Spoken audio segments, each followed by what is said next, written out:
Sejenak usai membuka secara resmi pelaksanaan vaksinasi massal, Gubernur Aceh Nova Iryansyah bersama jajaran Forkopimda Aceh langsung berkeliling halaman Masjid Raya Baitur Rahman, Banda Aceh untuk memantau proses pelaksanaan vaksinasi Selasa 30 Maret 2021. Dalam kesempatan tersebut, jajaran petinggi Aceh itu melihat langsung tahapan pelaksanaan vaksinasi, mulai dari proses registrasi, penapisan kondisi kesehatan, penyuntikan dosis vaksin pada peserta vaksinasi, dan observasi. Pada kesempatan yang sama pula, Nova tampak berdialog dengan vaksinator dan mereka yang menerima vaksin. Ia memberi semangat agar mereka tidak takut menerima suntikan vaksin. Selain itu, ia juga berpesan agar pelaksanaan vaksinasi yang aman itu dapat disampaikan kepada masyarakat lainnya, sehingga masyarakat tidak takut apalagi menolak untuk divaksin. Azwir, salah satu petugas di Balai Latihan Kerja Banda Aceh, mengaku tidak merasakan efek sakit apapun usai menerima vaksinasi COVID-19 itu. Ia bahkan tidak merasakan takut sama sekali saat akan divaksin. Azwir merasa vaksinasi ini sangat penting dilakukan untuk menanggulangi wabah COVID-19.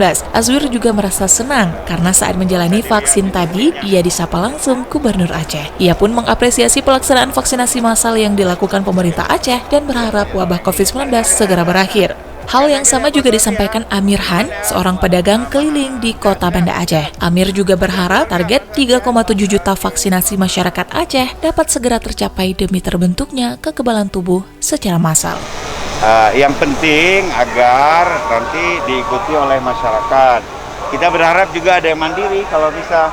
Nanti Pak Kapolda Pangdam Kajati di Dandim Kapolres Kajari di Kabupaten Kota bersama Bupati sama Forkopimkab tetap menjalankan ini, dan 3, sekian juta target vaksinasi di Aceh insya Allah sesuai target dan perintah Bapak Presiden bisa kita penuhi pada saatnya.